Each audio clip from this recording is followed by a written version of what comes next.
the scarlet night, there in the dark, you can't hide your fear. Halo Gan sekalian, apa kabar kalian hari ini? Bertemu lagi bersama saya Hendra di channel saya Hengan. Sudah lama sekali saya tidak bikin video ya teman-teman, karena kesibukan. Musim corona ini sulit sekali nyari duit. 10.000, 20.000 itu sampai kadang-kadang bikin lembur juga. Tapi udahlah, jangan curhat. Di video kali ini saya akan membahas tentang alur cerita dari game yang sedang hit-hitnya para YouTuber mainkan, yaitu game Sifu. Game Sifu ini adalah game kungfu yang tentu saja di dalamnya ada unsur adu jotos yang tidak baik ditiru oleh adik-adik, kecuali terpaksa. Game ini berasal dari Prancis yang dikembangkan oleh developer yang bernama Slow Clap. Slow artinya lambat, clap artinya tepuk tangan, jadi Slow Clap itu artinya jalan-jalan ke Ragunan. Game ini baru saja dirilis pada tanggal 8 Februari 2022, jadi game ini masih sangat hangat coy. Tapi bukan hangat-hangat tai ayam ya, karena menurut saya game ini sangatlah seru. Ini ada unsur-unsur seperti Dark Soul gitu. Ada hit, ada nangkis, pukul, nangkis, gitu saja terus.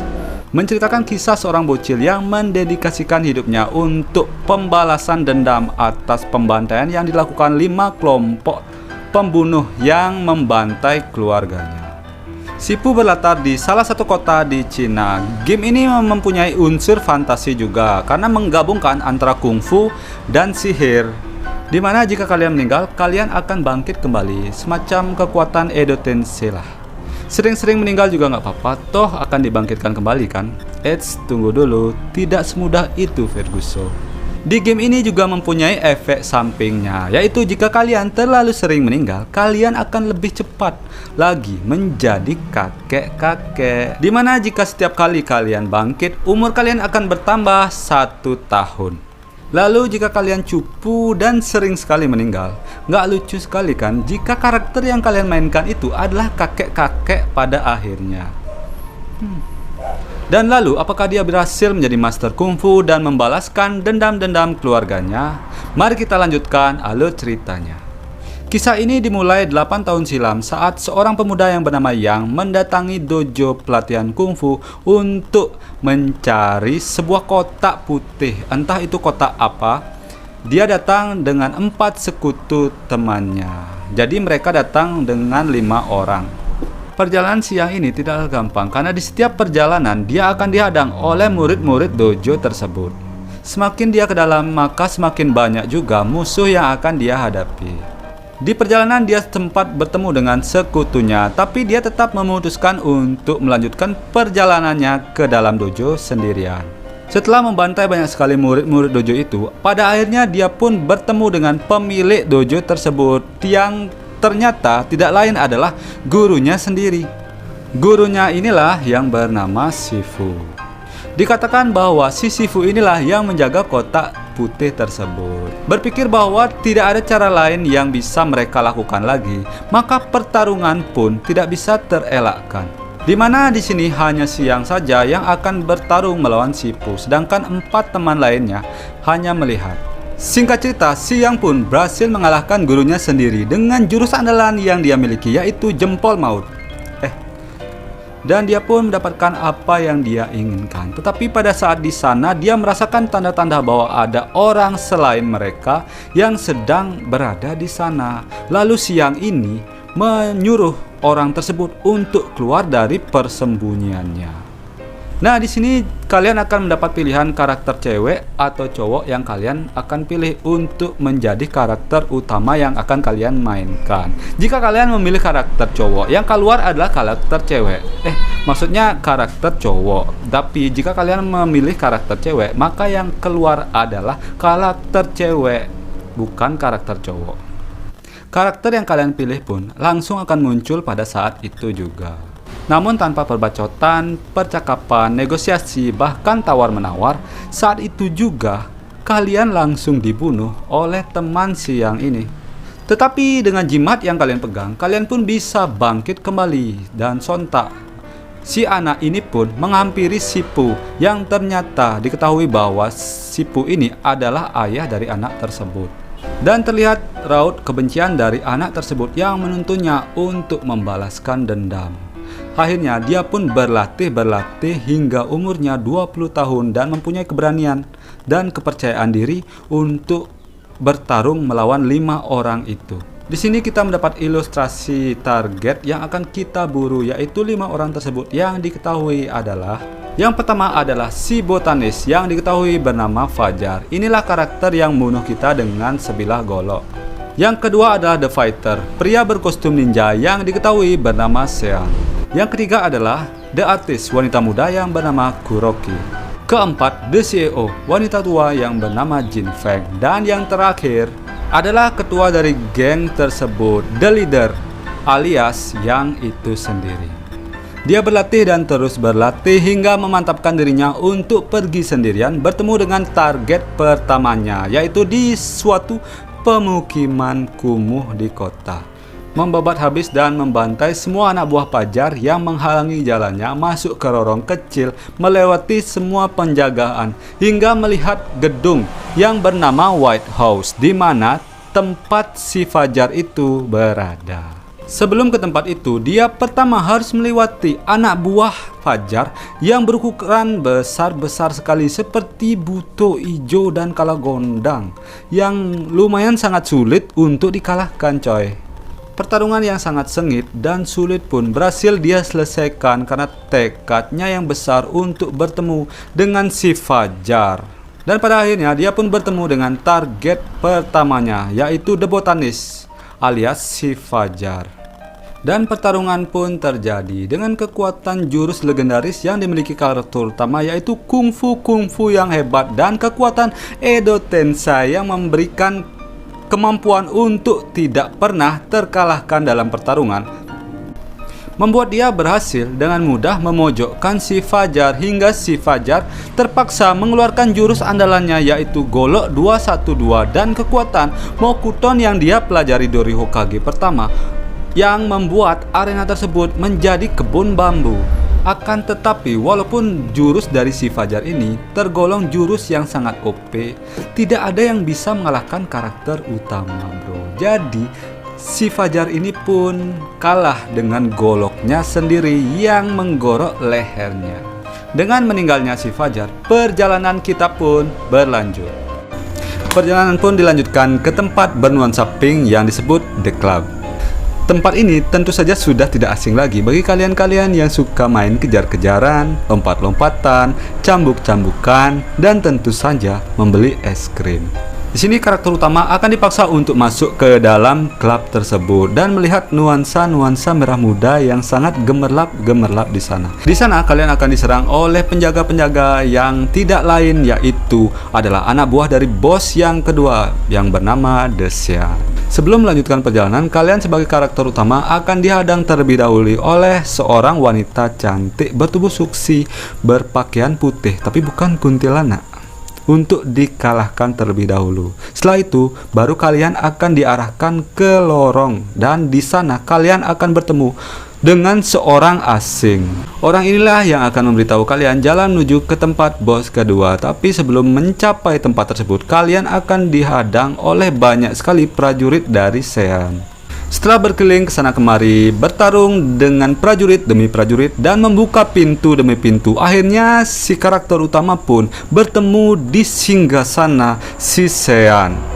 Ternyata si Sean sudah mengetahui bahwa akan ada tamu yang akan mampir ke singgasananya. Makanya dia sudah menyiapkan rokok, tapi tidak menyiapkan kopi. Karena disambut dengan tidak sopan, tidak ada kopi, dan bahkan tuan rumah yang membawa tongkat, maka sengketa pun tidak bisa berjalan dengan kekeluargaan. Adu jotos pun adalah jalan keluar satu-satunya.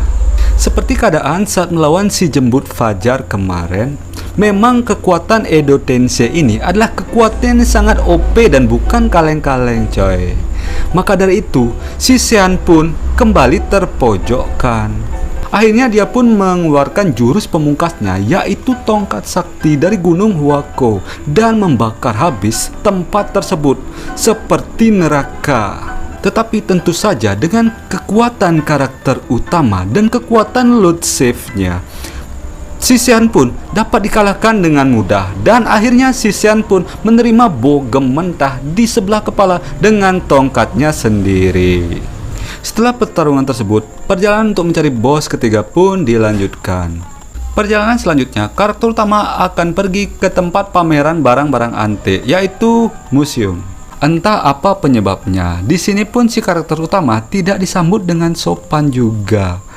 Bahkan si penjaga-penjaga di sana mengajak duel tanpa alasan. Tanpa babibu-babibu, semua penjaga pun tewas. Dengan insting yang dia miliki, dia pun melihat tempat yang menyerupai kepala wanita. Mungkin karena dia tidak sempat membeli es krim di klub kemarin. Akhirnya dia pun mencoba untuk masuk ke dalam sana dan berharap untuk menemukan sesuatu yang sangat menarik. Namun sialnya, bukannya menemukan es krim atau makanan lainnya, ternyata dia dijebak di lubang buaya. Akhirnya si karakter utama pun karena kesalnya, dia pun membantai semua orang yang dia temui di sana.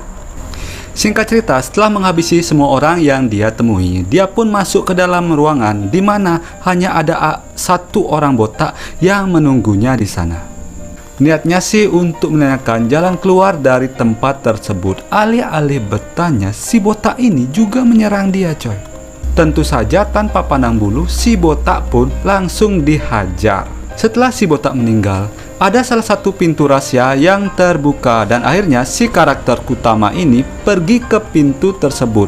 Beruntungnya di pintu tersebut dia melihat 3 buah patung wanita dan akhirnya dengan perut yang lapar dan tergesa-gesa, dia pun lari ke arah patung tersebut. Bukannya mendapat apa yang dia inginkan, ternyata patung ini juga adalah sebuah perangkap yang membuat si karakter utama ini jatuh ke bawah. Ternyata di sana dia pun melihat banyak patung-patung. Karena merasa tertipu, dia pun berlari sekencang-kencangnya tanpa arah dan tujuan. Berlari dan terus berlari hingga dia pun terjatuh lagi ke dalam sebuah lubang. Yang ternyata di lubang tersebut ada sebuah cahaya gemerlap-gemerlip yang sangat indah. Yang terdapat sebuah lambang bulat, lalu lambang tersebut berubah menjadi 2 buah kunai dan kunai tersebut berubah menjadi wanita. Sempat senang sejenak, tapi ternyata wanita tersebut menyerang dia juga. Ditemani dengan lampu remang-remang, tidak sampai 15 menit, si Johnny pun bisa mengalahkan 2 wanita tersebut sekaligus. Setelah bermain dengan 2 orang wanita itu, si karakter utama pun mendapatkan kunci elevator untuk naik ke tempat yang sangat dingin, yaitu tempat bersalju. Nah, disinilah dia akhirnya bertemu dengan bos yang ketiga, yaitu The Artist alias Kuroki. Tidak ada nego, tidak ada tawar-menawar, cash langsung di kamar, pertarungan pun langsung dimulai. Karena bertarung di tempat yang dingin dan gelap dan suasananya yang sangat tidak mendukung, akhirnya si Johnny pun mengajak si wanita tersebut naik ke atas ke tempat yang lebih terang. Dan disinilah baru terungkap wajah asli si wanita tersebut. Saya sempat kaget, apakah dia menggunakan skincare yang salah? Ternyata tidak. Ternyata bedaknya yang terlalu tebal.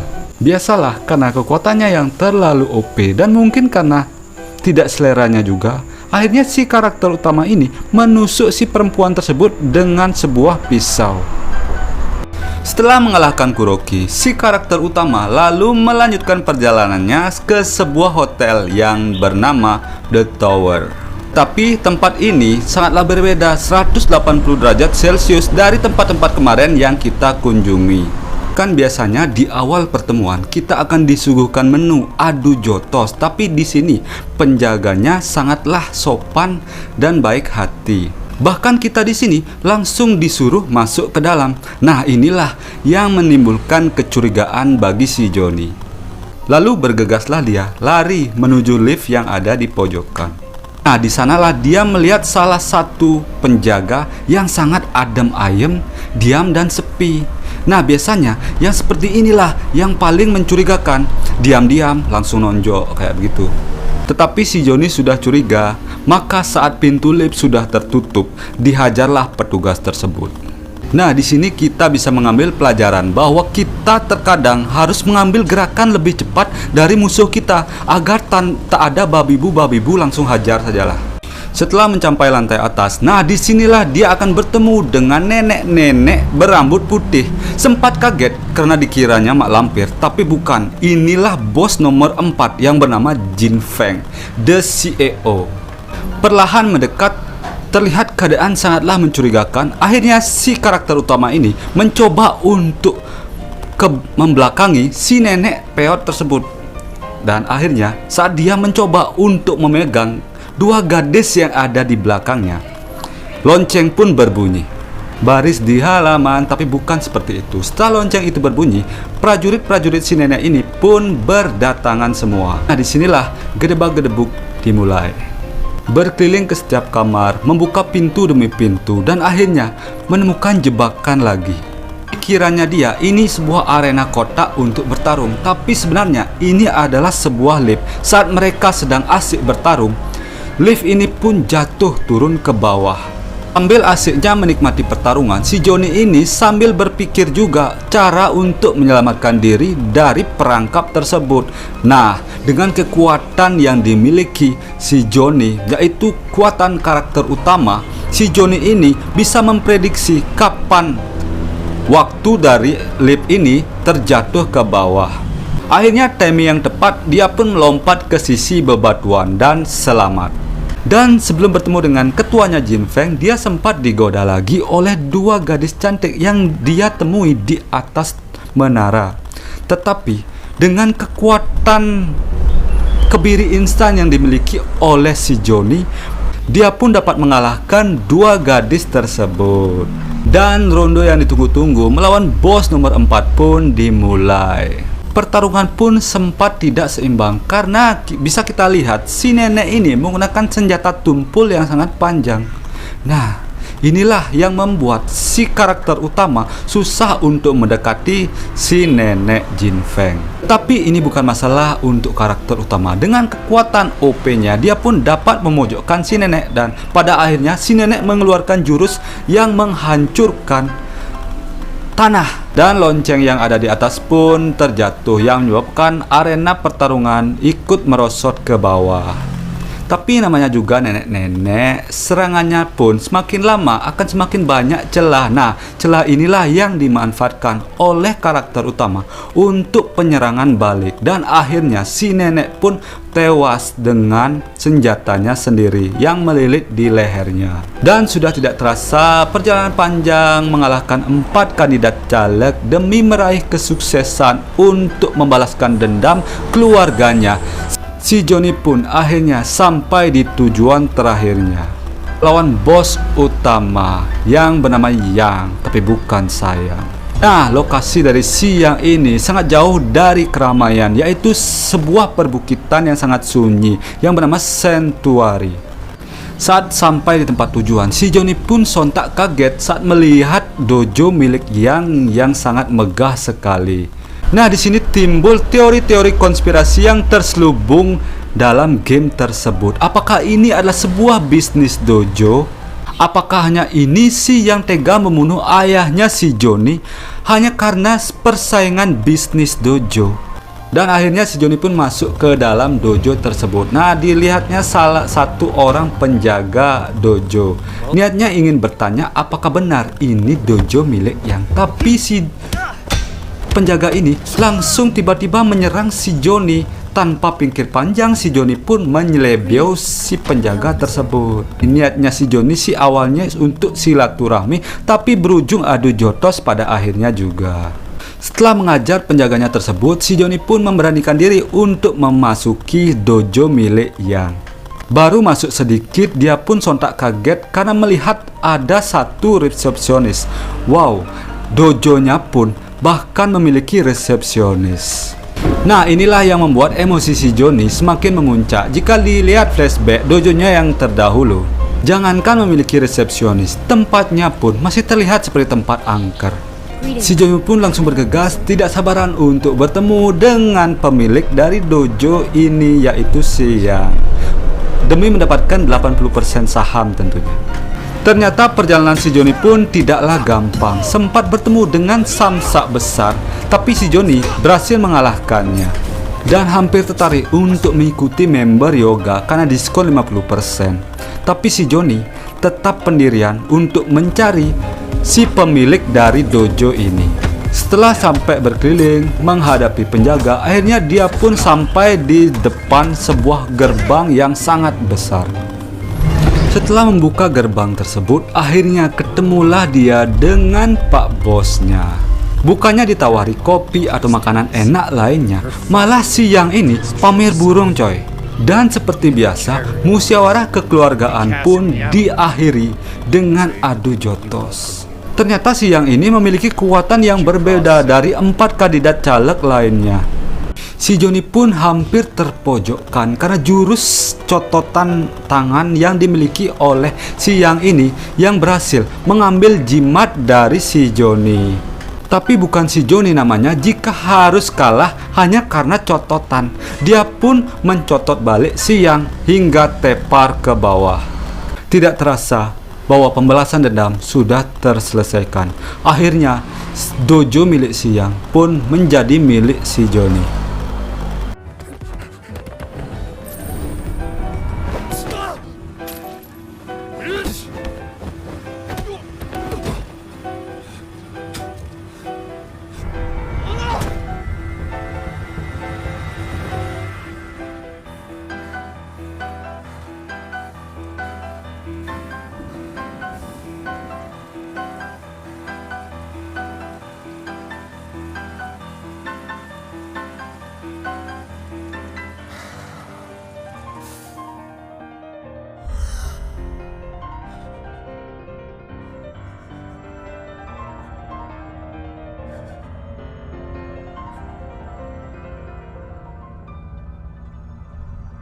You were supposed to guard the talisman, not steal it. It's the only way to save them, Sifu. You failed to honor your oath. You are unworthy. Now leave. Dan terima kasih bagi kalian sudah mampir di channel saya ini. Sebenarnya ada satu ending alternatif yang bisa kalian dapatkan jika kalian mendapatkan game ini dengan cara tidak membunuh para bos, melainkan mengampuni para bos dan mengurungkan niat untuk balas dendam. Seperti yang Windah Basudara ini dapatkan. Ini adalah ending alternatif yang bisa kalian nikmati jika kalian mengampuni para bos. Mampus!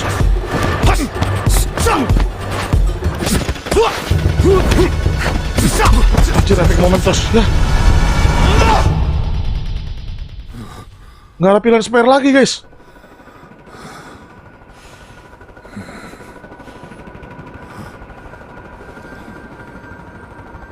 This is Buddha.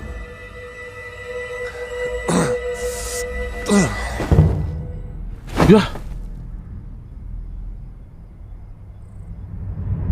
Apakah meninggal? Good endingnya malah meninggal jagoan utamanya.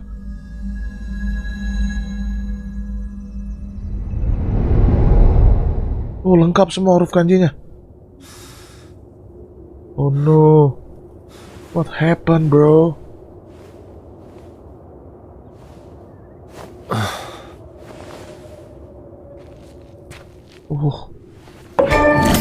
Dapat achievement legendary Talisman of Wuxing. Tadi di mana guys? Apakah ini surga? Apakah ini isekai?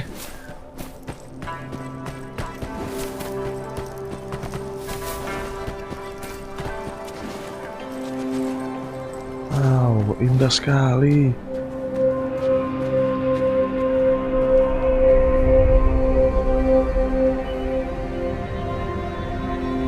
This is Wude. Wude itu siapa guys?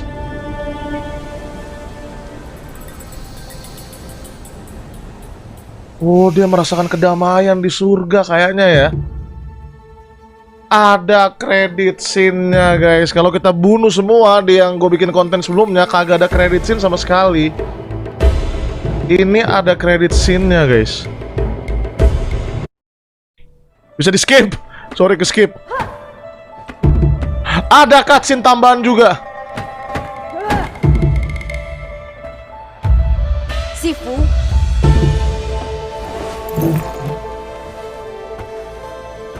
Apa yang jadi Sifu jangan-jangan? Si Eren gak jadi Sifu.